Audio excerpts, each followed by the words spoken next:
7 painfully common e-commerce SEO mistakes to avoid and how to fix them with Luke Carthy. The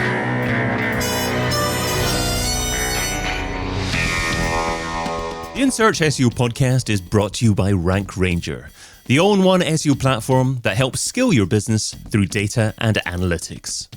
Hey, it's David. How many of the most common e-commerce SEO mistakes do you make? That's what we're discussing today with a man who describes himself as right in the centre of CRO, growth and SEO. He's a well-seasoned e-commerce growth consultant and an international speaker who delivers triple-digit growth for e-commerce brands. A warm welcome to the In Search SEO podcast, Luke Carthy. That's a great intro. Appreciate it, David. Thank you very much. Oh, thank you. You deserve it, I'm sure. So you can find Luke over at lukecarthy.com. So look, today we're discussing 7 painfully common e-commerce SEO mistakes to avoid and how to fix them. So starting off with number 1, handling variations. Yeah. So for the record, this, handling common mistakes is probably 80% of my work as an e-com consultant, but variations is a really interesting one. So anyone that's on the Shopify platform specifically, this will be a pain point, potential bugbear. So just to clarify, when we're talking about variations, we're talking about typically the drop downs that you have on an individual product page, normally kind of reserved for color, size, in apparel and that sort of stuff. But where it kind of gets muddy is where people use variations for things that have real sort of healthy search volume and therefore you can't rank for. So to be clear, Shopify variations are not indexable. So to give you a perfect example, denim client, albeit some time ago, lots of people are interested in fit, whether it's slim fit or boot cut, and plenty of others, which I'm not too fashionable to understand all of them, but there's a good few. Now, when people put products on, they might have let's say Levi's 501. Then you've got your size, whether that's sort of length or waist, and then you've got cuts. Now, lots of people will search for specific cuts, but if you turn that into a variation, you're really kind of cutting yourself off, no pun intended, from lots of sort of search volume. So what happens there is you're in a situation where you're just missing out on a lot of potential customers. And as we know, particularly in the world of e-commerce, the long tail, granular, specific queries are a heck of a lot more, one, easier to rank for, and 2, a lot more converting than something like Levi's 501 or men's jeans, right? So really what kind of the solution for this really is to sort of turn these variations that have a lot of search volume into either product categories or individual products themselves. But that is probably one of the top 3 common issues that I see with e-com clients with a lot of products. It's just misconfigured variations, And mistake number 2 is pagination. Yeah, pagination, good old one. It kind of falls into a similar remit as variations from a technical standpoint. But what we commonly see is, if you've got a category with, say, 7 or 8 pages of results, pages 2 through to 8 will canonicalize back to page 1. So if you're on Webflow, although I understand it's not inherently an e-com platform, but I think almost every Webflow site that I've worked on is plagued with this problem. Although it's not, technically search engines can ignore canonicals and all this sort of good stuff, but best practice is best practice. Pagination URLs should be self-referencing. So page 2 should self-canonicalize to page 2 and so on, rather than canonicalizing everything to page 1, which just hinders accessibility and findability, etc. So common mistake for sure. Taking us up to number 3, taxonomy and categorization. Oh, right. How to distill this in a couple of minutes. Lots of e-com clients, right? I see this time and time again, build categories. Now, the way that I like to see a category structure on site is akin to how your supermarket, your local supermarket should be laid out, right? So if you have poorly aligned aisles and if your aisles don't make sense and if they're difficult to use, it makes it difficult for users, but then also makes it difficult to attract search traffic. So it's really worthwhile investing, doing keyword research, and digging into the things that people are searching for and then align your categories to that. So I see a lot of clients who maybe overly use filters. So let's say fragrance, for example. You'll have men's fragrance, women's fragrance, sale, clearance, and very top level categories. But of course, again, as we said before, top level search queries aren't that high converting and are super competitive. So when you think about, say, men's fragrance, for example, what about all the subcategories of that? So, what are your notes, certain brands, maybe whether it's designer or kind of at the lower end of the market. There's lots of different things you can jump into, right? Eau de toilette versus parfum. These are all subcategories that we should create. And a lot of people leave these on the table. And it just robs you of, one, paid traffic when you think about it, because you're missing dedicated landing pages. So that's a bonus. But secondly, a lot of low competition, high converting queries as well. So yeah, really, really common issue that I see. So align your categories to what people are searching for. Does this mean that you should add new categories on a regular basis when the search volume appears, and also actually remove categories where search volume starts to disappear? Yeah, I mean, absolutely. What I will say is for most people, for most verticals, categories are fairly evergreen, right? So they don't often change unless you're a cutting edge fashion or something that moves a heck of a lot, maybe mobile phones, technology, that sort of stuff. But if you're in fragrance, apparel, something, maybe multivitamins, they are typically evergreen. But as your product catalog expands and gets bigger, maybe you move into new areas, new products, you consolidate some things, then categories are absolutely critical. But it's not just as easy as creating new ones and deleting old ones. Of course, you have to also preserve redirects, make sure your ads are pointing to things that don't exist anymore. But it's easier said than done. But before you launch your site, categories should absolutely be where you spend a heck of a lot of your time when it comes to SEO. Yeah. And mistake number 4 is site search. Oh gosh, right. Site search. I have so many horror stories in this particular space. And this been quite frankly, really where a lot of my money as a consultant comes from, is surfacing some of these real pain points. So I'm going to use one classic example without dropping any names, because I don't want to get into trouble. But I used to work for a brand before I turned into an independent consultant who sold, 80% of their sales was their own branded products. And they worked in the electrical space.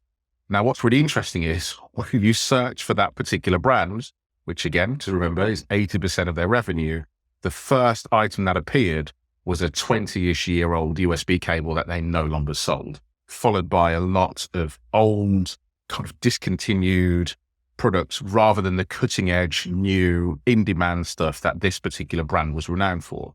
So as you can imagine, when I take this data to the managing director and say, hey, just to let you know, you get about 30,000 searches a month for your brand, and the first item people see is a really basic 99 pence USB cable. How do you feel?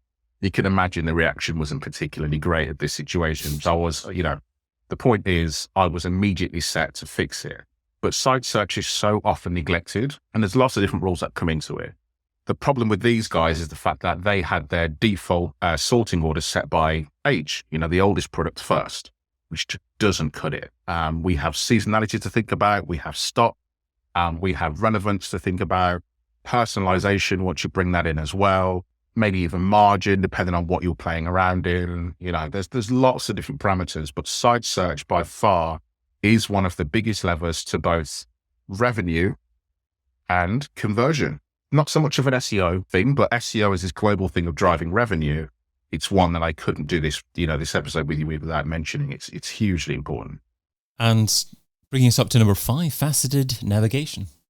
Well, faceted, gosh, this is one I can talk about till I'm blue in the face for hours and hours on end. But there's two sides to this. Faceted nav in terms of usability, and then faceted nav in terms of SEO.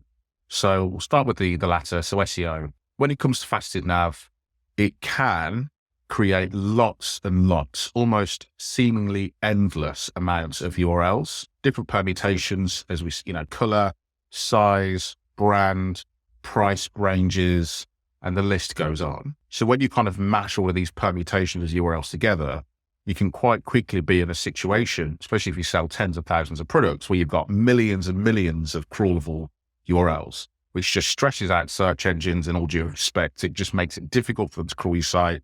But more importantly, it actually slows your site down, because crawling faceted navigation often isn't cached. So there's just a heck of a lot of server work that's going on, which is slowing it down for people who genuinely want to access, products, your homepage, collections, all that sort of good stuff. So really, there's no hard and fast rule here. But if you're finding that search engines are spending a lot of time crawling your faceted navigation, and it's of low value, then it's absolutely something to take a look at, because it's almost certainly dramatically diluting your search performance. Then from a UX perspective, are the filter options that are there, are they helpful? And I see so many sites where it isn't. It's just a bare minimum of brand and price. Think about how your customer shops. Again, going back to that aisle experience, what are the sort of things that people want to search and refine and drill down by? Because this is your competing differentiator. This makes it easier for people to find your products. This improves your conversion. It improves your ROAS on paid spend. You're just creating an experience that lots of people want to take a look at.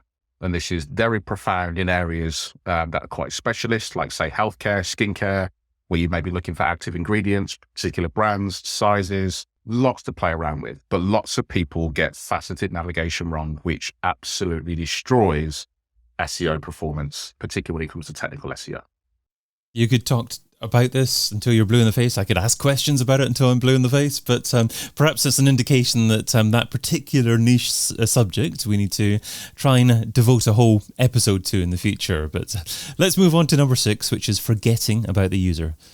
Yeah, so this is a really cliche one, actually. As SEOs, myself included, I have to constantly remind myself who I'm doing this for.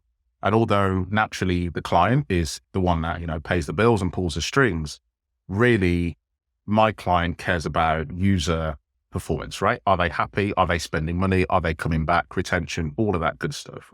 So sometimes we can get lost in the technical SEO aspects, but actually what's incredibly important is making sure that it always comes down to what the user wants, what they need, what they expect, what they're getting elsewhere. Is it fast? Is it clean?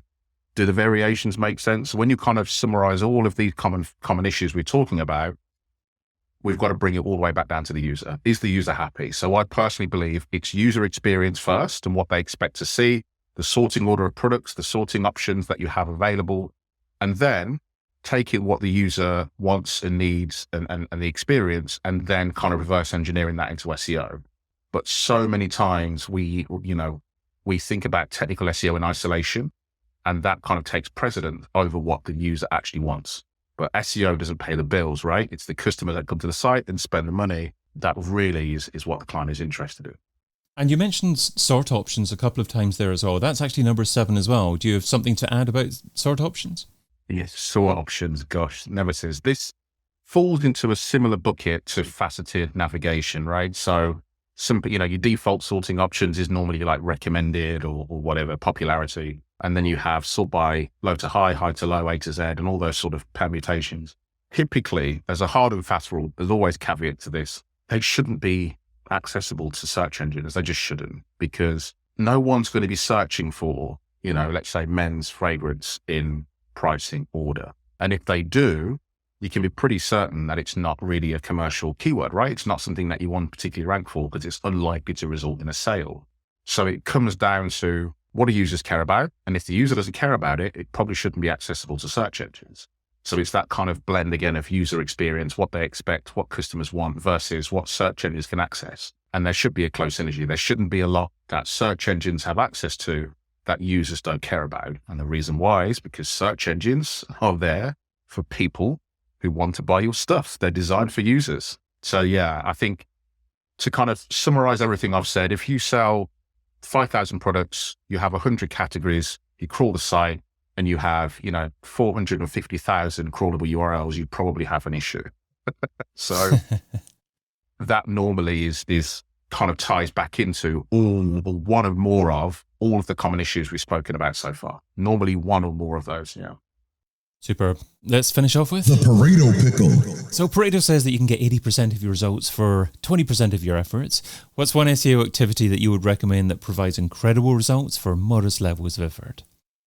All right. Yeah, we've been talking about this actually just before the recording, and I've been racking my brain for this. I've got 2, but I'm going to give you one specifically. And it's weird because it's technically not really SEO. But I think the number one thing you can do, particularly if you have a large inventory of products, is to really think about the sorting order of your products, both on search results and on category pages. So the reason why this is really important is because when we think about, if we divide an e-commerce site into page templates, your biggest page template by let's say, unique users is most often your collections category pages, followed by your homepage and then your products. Sometimes there's variations of that, but there's a hard fast rule that kind of works. So if lots of people are going to category pages, then what's incredibly important is what order you show those products in. So we kind of touched on this already, but because it's you could have one rule set applied to all of your listing pages, whether it's search or categories, and have a profound impact on product discoverability, conversion, sales, average order value, all of that good stuff all at once, which interestingly then frees up a lot of the resistance and friction and budgets around SEO for you to then crack on and get some of the technical stuff done. So arguably, it's not really an SEO thing, but it goes down to that whole supermarket experience, right?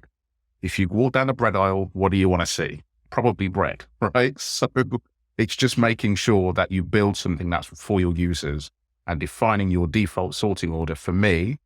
And I repeat this time and time again for clients, is the thing that honestly has the biggest impact in terms of revenue growth and performance. Love that. If you walk down a bread aisle, what do you want to see? Probably bread. I think that's a tweet. I'd like to see someone tweeting that. Luke Carthy is who you're looking for to reference that. I've been your host, David Bain. You can find Luke Carthy over at lukecarthy.com. Luke, thanks so much for being on the In Search SEO podcast.